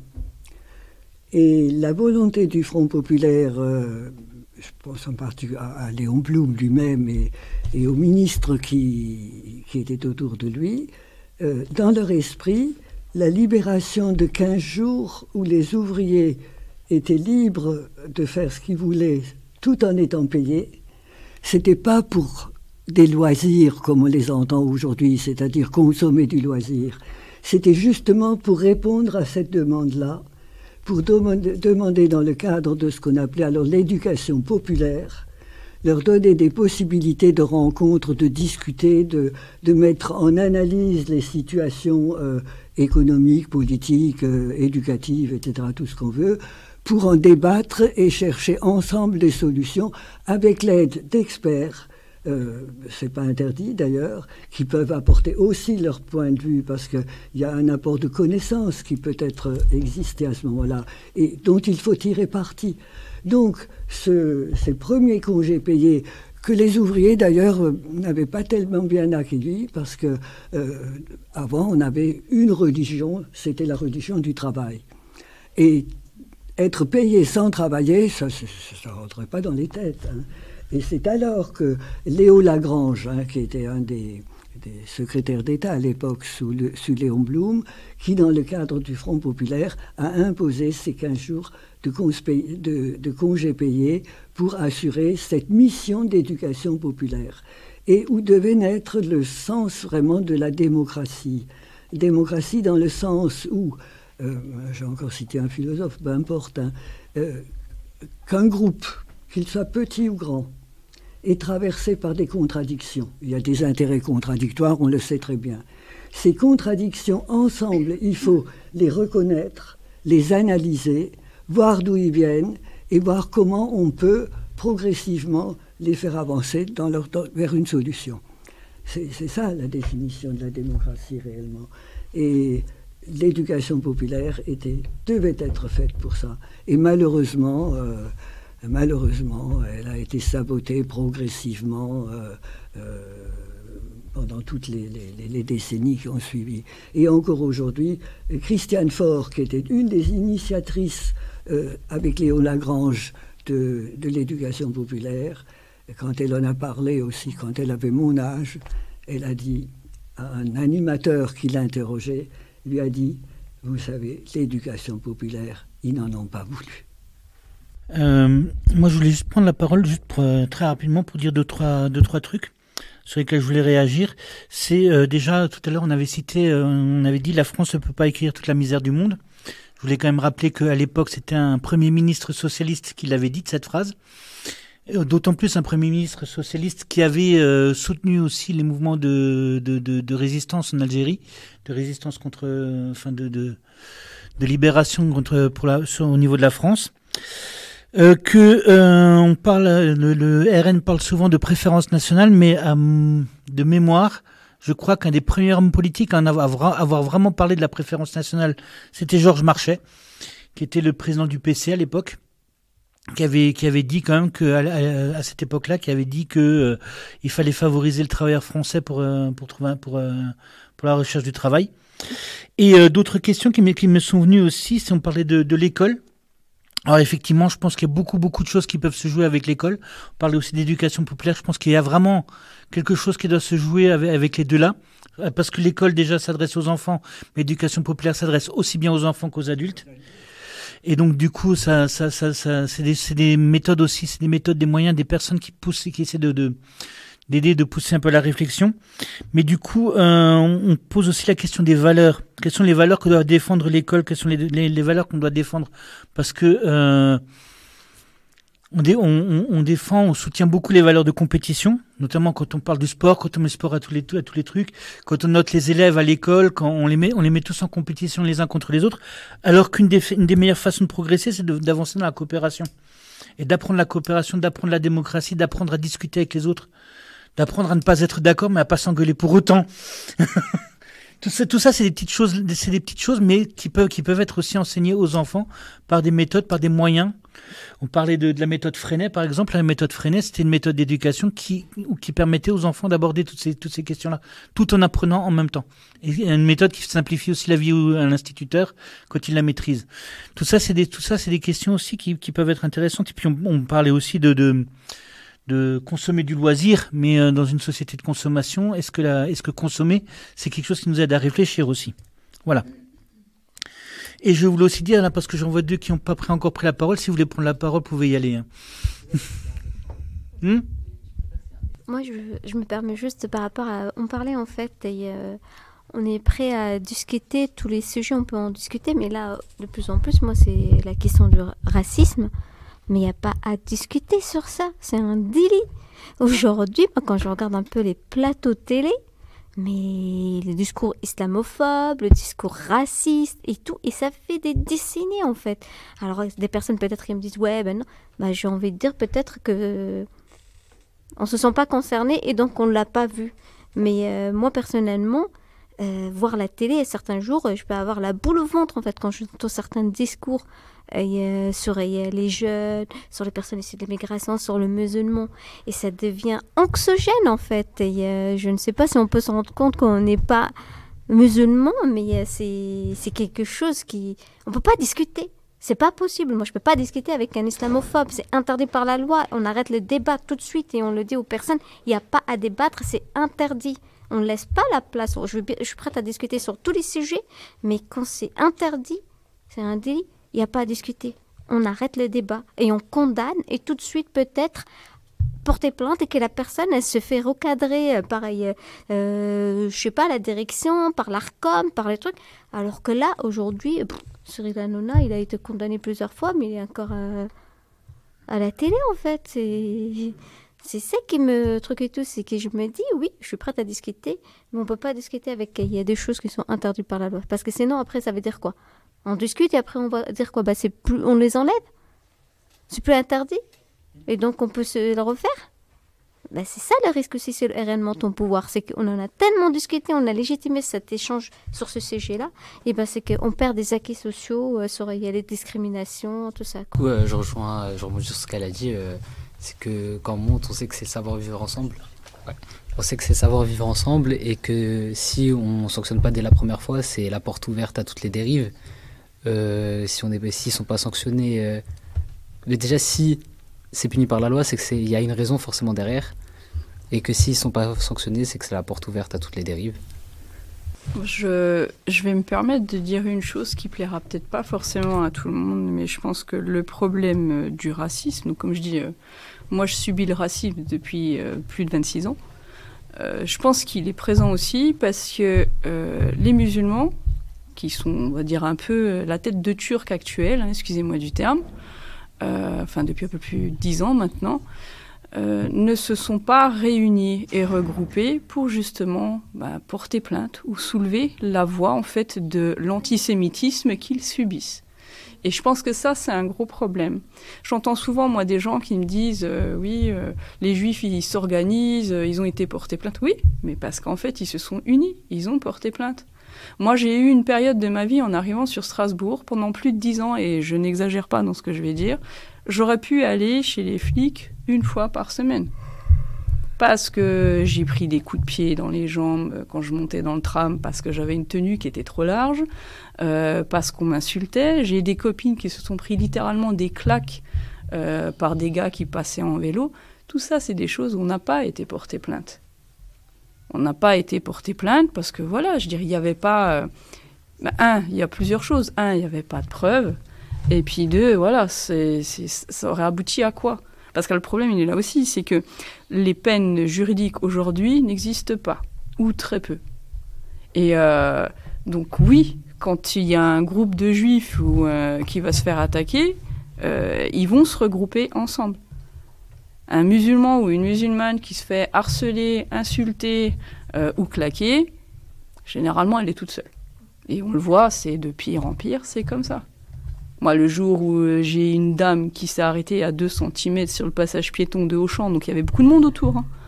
Je suis pas partie, pourtant j'étais avec ma poussette, mais je suis pas partie chez les flics. Qu'est-ce que je vais faire ? Ça change à rien. Le problème, il est là, c'est qu'à l'heure actuelle, donc, les musulmans ne sont pas réunis pour, on va dire, lutter contre la discrimination. Alors, c'est très communautaire, ce que je dis. J'en suis totalement consciente, mais je le dis parce que, malheureusement, les gens qui ne sont pas concernés par cette situation, ils s'en foutent royalement. Les politiciens s'en foutent. Donc je comprends bien qu'il y a des assos qui luttent contre les discriminations. Mais je veux dire, il y a combien de fois on se retrouve, on va dire, ou combien de fois, ou combien de jours par semaine, on va se prendre des trucs, moi on m'a déjà sorti, à la CAF ça paye bien. Donc j'évite généralement de sortir avec tous mes gosses en même temps, parce que ça le fait pas. C'est trop visible, vu que j'en ai 6. Et voilà, combien de fois je me suis payé des remarques comme ça ? De papy facho qui passait à côté de moi en vélo. Vous allez faire quoi ? Vous allez aller à la police toutes les 2 secondes ? Bien sûr. Si c'est pas possible. C'est pas possible. Et puis revenir à la politique dans laquelle on est à l'heure actuelle. Donc voilà, dans 2 jours, on est quel jour ? Oui, on est vendredi. Ouais, bon, bref, dans 2 ou 3 jours, on doit tous aller voter. Après-demain, on doit tous aller voter. Moi, je ne me retrouve pas du tout dans ces personnages-là. Je vais être très crue, donc je sais que ça va pas plaire non plus, mais j'ai le choix entre quoi ? Un racisme caché de la droite. Pour les musulmans, il n'y a jamais un homme qui a fait autant de mal à la communauté musulmane que Macron. Ça, je le souligne. Et je le dis en tant que converti. Donc j'ai une approche de la politique, je pense, qui peut être différente aussi. On a le choix, donc, avec des papis fachos qui sont sur YouTube. Quand je dis papis fachos, c'est pour rigoler. Qui sont sur YouTube, qui sont pas capables d'aller se présenter, on va dire, en tant que députés européens régulièrement, qui ont dû se présenter 3 fois ou 4 fois, on va dire, sur l'année. Et par contre, tout le monde vote pour lui. Et puis voilà, et à côté de ça, on a donc le Front populaire qui s'unit, mais il s'unit dans quoi ? Ils sont divisés partout. Et je trouve hyper compliqué à l'heure actuelle de pouvoir se positionner. Et maintenant, je vais aller plus loin aussi. Donc si je prends l'histoire du Front populaire, on a des gens comme il s'appelle, Mélenchon, qui n'arrêtent pas de se mettre en avant avec son parti. Moi, je ne peux pas voter pour un mec extrême comme ça. Donc on me demande de voter... soit en gros pour l'extrême droite, soit pour de la droite qui est extrême droite, on va dire dans les faits, et de voter pour de l'extrême gauche. Donc je vais voter par dépit. Et je vais voter parce qu'en fait, je suis obligée, comme vous disiez tout à l'heure, de contrer quelque chose. Il n'y a aucune valeur morale. Je vais aller plus loin. Quand on a eu les anciennes présidentielles, là, les dernières, idiote comme je suis, j'ai voté pour un super petit parti, mais j'y croyais au gars, je trouvais qu'il avait des super valeurs. 3 mois plus tard, ils ont sorti quoi? Des problèmes de harcèlement sexuel sur le mec. Je me suis dit, non mais c'est bon quoi. Je pense que les gens ne se reconnaissent plus du tout parce que voilà, il y a de la fiction, c'est de la fiction tout le temps. Moi, j'ai l'impression de me retrouver face à des épisodes de Santa Barbara quoi, dans les années 90. Je suis morte de rire. Tiens, qu'est-ce qu'ils vont de nouveau nous sortir? On a voulu assister avec mes gosses, on y croyait, à ce super débat où il devait y avoir Attal, Bardella et puis l'autre, j'ai oublié son nom. Et au bout de 5 minutes, je me suis dit, non, mais ils vont quand même pouvoir répondre à des questions concrètes. Qu'est-ce qu'on va manger demain? À quelle sauce on va pouvoir avancer? Est-ce qu'au niveau financier, on va pouvoir, je sais pas, acheter notre pain demain? Non, j'avais l'impression d'assister à un débat de gamins de primaire qui aurait été légitime. De gamins de primaire, 7 ans. Voilà, ils sont fâchés, machin, ils discutent entre eux. Et là, pour moi, il n'y avait rien. Il n'y avait rien de concret, il n'y avait rien de posé, alors que ces gens sont soi-disant là pour nous gouverner. Ils gouvernent que dalle. Pour moi, c'est tous des youtubeurs, en fin de compte, en puissance. Je crois que ce qui fausse un peu le débat actuellement aussi, c'est qu'on assimile des courants politiques, quels qu'ils soient, hein, à une personne. C'est Bardella, c'est Mélenchon, c'est celui-ci, celui-là. Je crois que c'est un tort. Ce qu'il faudrait voir, c'est regarder de près le programme qu'ils proposent. Et ces programmes, ils ont été publiés. Hein. On les connaît, dans le détail. Avec, bon, maintenant, est-ce qu'ils vont être appliqués? On verra. Mais dans la mesure, il faut qu'il y ait au moins une cohérence dans le programme qui est mis en avant. Hein. Et qu'on ne se fie pas simplement à de grandes lignes, mais des choses tout à fait précises. Pour voir, moi, je me suis amusé à aller... Bon, le RN, c'est vite fait, hein, il n'y a pas de programme. Hein, enfin, on le connaît dans les grandes lignes. Hein. Mais il n'y a pas de programme détaillé. Il y en a un pour le front de gauche, quoi. Mais c'est vrai, vous avez raison, au sein de ce front, comme je disais tout à l'heure, il y a aussi certains clivages qui ne sont pas... qu'on ne peut pas nier, comme il y a des clivages, comme je disais, dans toute société. L'essentiel est que les gens travaillent ensemble et trouvent des compromis, non pas des compromissions. Il ne faut pas tergiverser ou renier ses valeurs. Il faut rester accroché à ces valeurs qu'on défend. Et à partir du moment où on les retrouve, à ce moment-là, on peut y aller. Même s'il y a des ajustements qui se font, auxquels on n'adhère pas toujours, ben forcément. Mais il faut parfois aussi savoir un peu céder à ceux avec lesquels on n'est jamais d'accord à 100% avec quelqu'un. Hein. Il y a toujours des nuances à apporter. Et donc, je crois qu'il faut prendre le temps de voir les choses, mais vraiment de très près et dans le détail. Et ne pas se contenter de ces grandes envolées qu'on nous sert dans les campagnes électorales. Hein. Parce que des envolées, tout le monde peut en faire. Hein. Ça s'apprend, ça.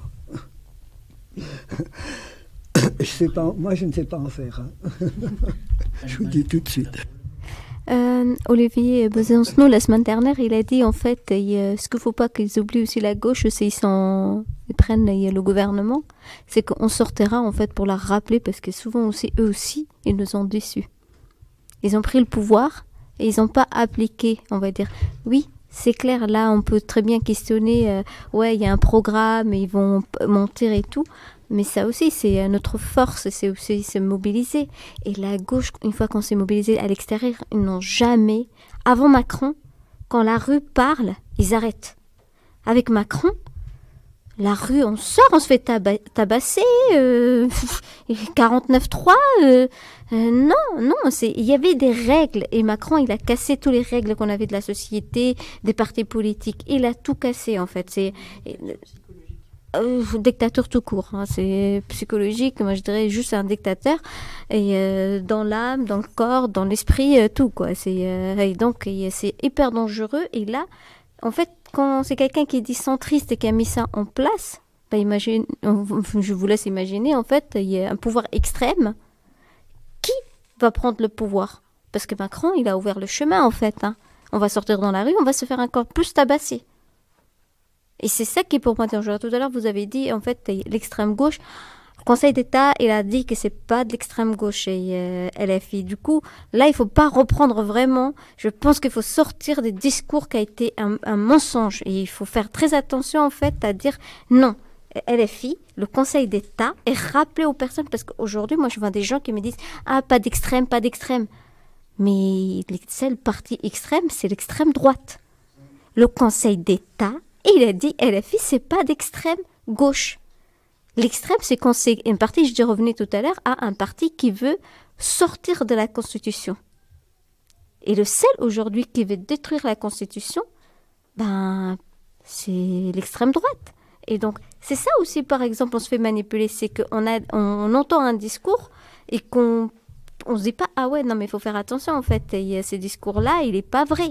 Et c'est des mensonges qui se propagent, en fait. Et je pense qu'il faut qu'on fasse attention sur ne pas propager ces mensonges qui sont... On peut reprocher plein de choses à la gauche, mais je considère, en fait, qu'ils sont... On peut au moins échanger avec eux. C'est ça. Ils ont... Mais il n'y a pas de parti meilleur. Moi, aucun parti répond vraiment à moi. Mais à côté, il y en a qui vont moins faire des dégâts dans notre société, déjà. Et deuxièmement, ils essayent, ou on peut encore discuter, ou encore on peut peut-être faire bouger les lignes. Mais l'extrême droite, non. Et les lignes de l'extrême droite, le projet de l'extrême droite, non. Il va juste davantage faire du mal. Et encore, je me dis, si l'extrême droite, ils prennent le pouvoir et ils le lâchent, comme tous les autres, une fois avec les élections, c'est pas grave, on va l'essayer. On va leur donner, ils vont nous montrer qu'est-ce qu'ils peuvent faire de merde, excusez-moi de terme. Mais ce qui est inquiétant, c'est qu'ils ne partent pas. C'est qu'ils gardent le pouvoir. C'est ça qui inquiète aujourd'hui, que l'extrême droite arrive au pouvoir. C'est pas parce qu'ils vont faire des trucs, parce que ce qu'il a fait Macron, ce sera empire. Et ça, peut-être les gens, ils vont voir, en fait, vous voulez essayer, vous vous plaignez de Macron, et vous voulez essayer encore pire que Macron. Je ne peux pas se plaindre de Macron qu'on veut essayer. Je sais pas, moi, pour moi, je me dis, c'est pas normal, quoi.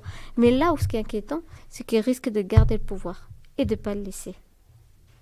Et là, les gens, ils n'auront que l'argent pour pleurer et tout, quoi, parce qu'on va sortir dans la rue, peut-être on va se faire emprisonner. On n'aura pas le droit de manifester, ni le droit de faire des grèves. Ben, au début de la mobilisation pour la Palestine, il y avait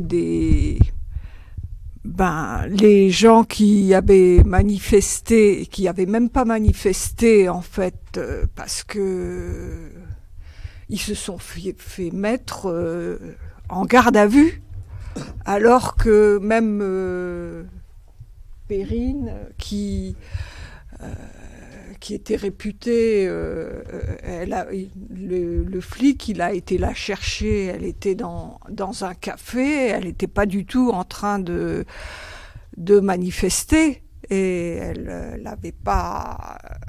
Et donc elle a passé deux nuits en garde à vue, hein, et c'était pas marrant. Donc ça risque d'être pire. Ça risque d'être pire avec l'extrême droite. Quand on aura l'extrême droite. Voilà. Bon, ben c'était... Alors, moi, il y a 2-3 questions qui me sont venues au fur et à mesure de la discussion. On parlait tout à l'heure de la confiance qu'on peut avoir au niveau des partis politiques, au niveau des programmes. Peut-être que, et là ça rejoint d'autres questions, mais un des problèmes, c'est qu'on a quand même des personnalités politiques qui cherchent plus la réélection que de défendre vraiment des valeurs. Et justement, ça pose vraiment cette question-là. On entend souvent parler, toutes les personnalités politiques nous parlent de nos valeurs, les valeurs qu'on défend et compagnie, mais personne ne définit vraiment ces valeurs-là. Du coup, ça pose la question de c'est quoi ces valeurs qu'il faut absolument défendre? C'est quoi les valeurs de la démocratie? C'est quoi les valeurs de la République? Voilà, ça c'est la première question. Et l'autre question, c'est que Je me rappelle d'avoir entendu pas mal d'analyses de personnes qui avaient analysé toutes les périodes fascistes sous un gouvernement fasciste, où ils s'étaient rendus compte d'un truc qui était assez impressionnant, c'est que le fascisme a besoin d'un ennemi pour se construire. Et que les ennemis des fascistes se construisaient sur des cercles concentriques. C'est-à-dire que maintenant, par exemple, l'ennemi du Rassemblement national, c'est les musulmans. Après, une fois qu'ils auront réussi à se débarrasser des musulmans, il y en aura d'autres derrière. Et du coup, quelles sont les personnes qui sont vraiment en danger? Quelles sont les personnes? Parce que au niveau du Rassemblement national, il y a aussi tous ceux qui profitent, ceux qui profitent du travail des gens et compagnie. Et tout ça, c'est aussi des cibles du Rassemblement national. Les pauvres, les chômeurs, tout ça, c'est des populations qui sont aussi la cible du Rassemblement national. Et donc, qui doit s'inquiéter de ça?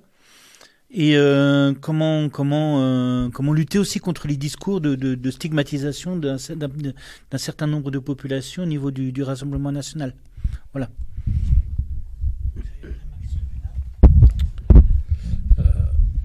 Je vais juste revenir déjà sur la question précédente sur qu'est-ce qu'il faut comme valeur. Ce qu'il faut comme valeur, c'est pouvoir débattre. Ça, c'est une valeur. Par contre, aujourd'hui, le débat, il n'existe pas. Alors, je vais reciter quelqu'un que j'aime beaucoup, qui est Étienne Klein, qui redonne la définition du débat. Et on l'oublie bien souvent, débattre, tout faire pour ne pas se battre.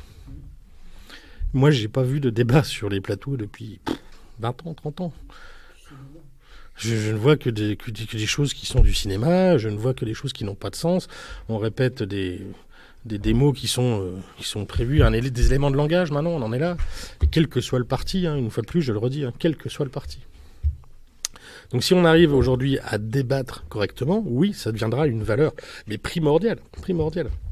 Pouvoir débattre, et le débat peut commencer dans la cour d'école. Le débat commence déjà là. Il commencera forcément dans la cour d'école. La place de l'éducation est importante, mais pour ça, il faut que l'éducation soit cadrée, il faut que l'éducation soit aussi donne envie. J'ai pas été un très bon élève à l'école, mais j'ai suffisamment appris pour comprendre comment vivre avec les autres. Mais clairement, j'étais pas un bon élève du tout, j'étais même un bon perturbateur.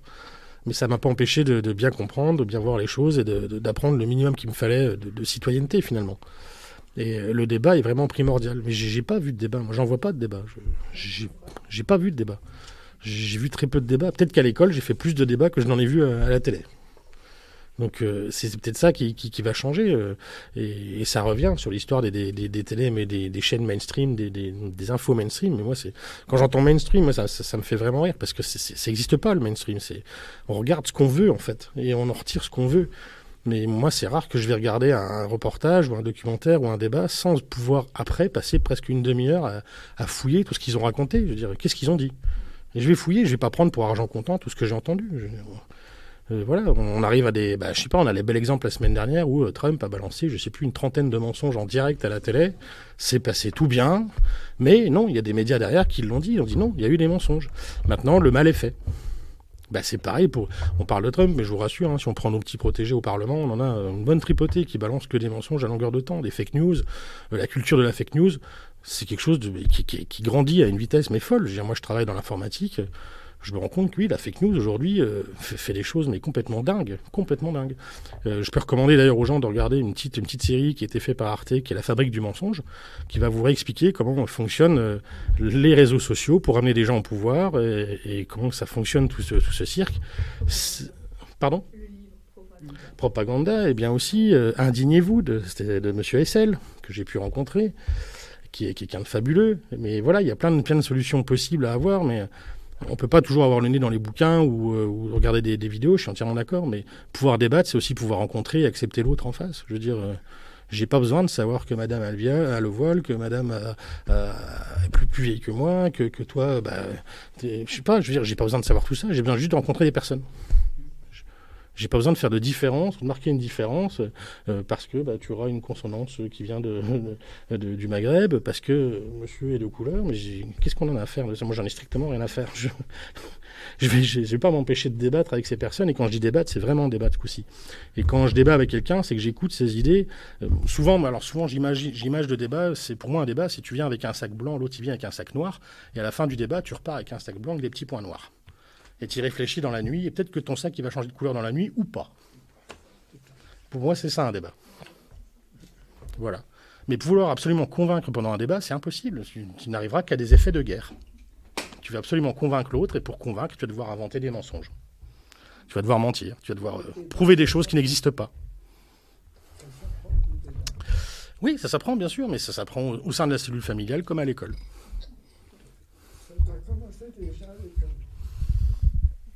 Je suis pas persuadé. Je pense que la famille peut aussi beaucoup y jouer.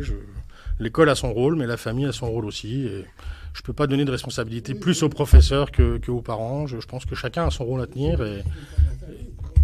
Je pense que même les amis, je pense qu'il y a des amis qui peuvent très bien aider d'autres amis à mieux débattre. Il n'y a pas de priorité à l'école. L'école peut être un socle commun, parce que c'est vrai qu'on est censé y apprendre tous la même chose. Maintenant, ça va dépendre du professeur, ça va dépendre de l'école, ça va dépendre de la région où on est. Donc là aussi, il y a du travail à faire, de savoir comment on met l'équilibre entre quelqu'un qui est de Bretagne, de Strasbourg, de Marseille. Pourquoi il y en a un qui voit une vision différente de l'histoire que l'autre ? J'ai pas eu le même prof d'histoire que toi. Ah, comment je fais, moi ? L'histoire, elle n'a pas bougé pourtant. Voilà. Je complète et je me permets de compléter par rapport à la question du débat. En fait, je pense que voilà, c'est débattre et on débat tous. Dans notre vie quotidienne, on débat. On peut pas dire qu'on débat pas avec les membres de sa famille. On discute et tout, et on essaye d'échanger sur des sujets où on a un positionnement. Là où peut-être, je pense que l'école a sa place dans le débat sur des questions de société. Quels sont les débats qui nous concernent tous, et apprendre à débattre avec la capacité de l'enfant à acquérir, à avoir des connaissances et tout. Plus il grandit et plus l'école, elle doit lui apporter une autre façon de débattre avec d'autres sujets, comment approfondir un peu plus le sujet, tu vois. C'est pour ça que pour moi, débattre, je peux pas dire, ça veut dire qu'on part de principe qu'on débat pas à la maison, même ça dépend. Si on est dans une famille où les personnes, ils ont fait des études supérieures, bien sûr qu'on débat pas de la même chose qu'avec des personnes d'une famille où majoritairement, on débat un peu plus peut-être avec des personnes qui ont fait plus d'études. Mais là où je pense que la place de l'école, c'est les questions de société. C'est apprendre aux enfants de discuter sur les questions de société pour pouvoir en fait aussi, quand ils regardent la télé, quand ils regardent les hommes politiques, ils arrivent à décrypter que là, on ne débat pas. Là, ils ne nous ont pas convaincus. C'est parce qu'en fait, il ne faut pas qu'ils soient les experts de certains sujets, mais qu'on soit toutes et tous citoyens, experts à minima sur certains sujets. Qu'on est en capacité de chercher des informations. Aujourd'hui, je me dis, avec Internet, on a les moyens de se renseigner tous et toutes sur certains sujets. Là où c'est dangereux, c'est que on a aussi les moyens de chercher toutes les informations qui sont fausses aussi. C'est la dérive aussi, Internet. Pour ça, il faut une méthodologie. Je veux dire, il ne faut pas hésiter à se challenger soi-même. Bien souvent, je suis content de voir quelque chose que moi je pensais juste, qui en fait était faux. Donc sur les valeurs les valeurs qu'il faut défendre, je pense qu'on peut se référer tout simplement à la Déclaration universelle des droits de l'homme comme valeur fondamentale, en tout cas de la cité, quoi. Bon, ceci étant dit, les enjeux en tout cas du second tour d'après-demain, c'est de choisir entre l'humanisme et la barbarie. Le Rassemblement national représente la barbarie, tandis que le nouveau Front populaire, c'est les valeurs humanistes, et démocratiques aussi. Donc je crois que c'est là qu'il faut citer l'enjeu, quoi. Voilà.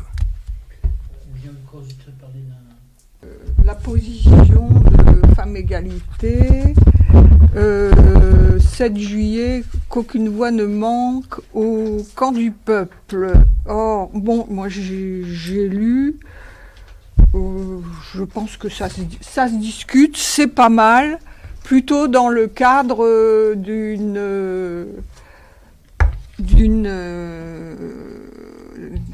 d'un vote qui se termine par la majorité au Front National.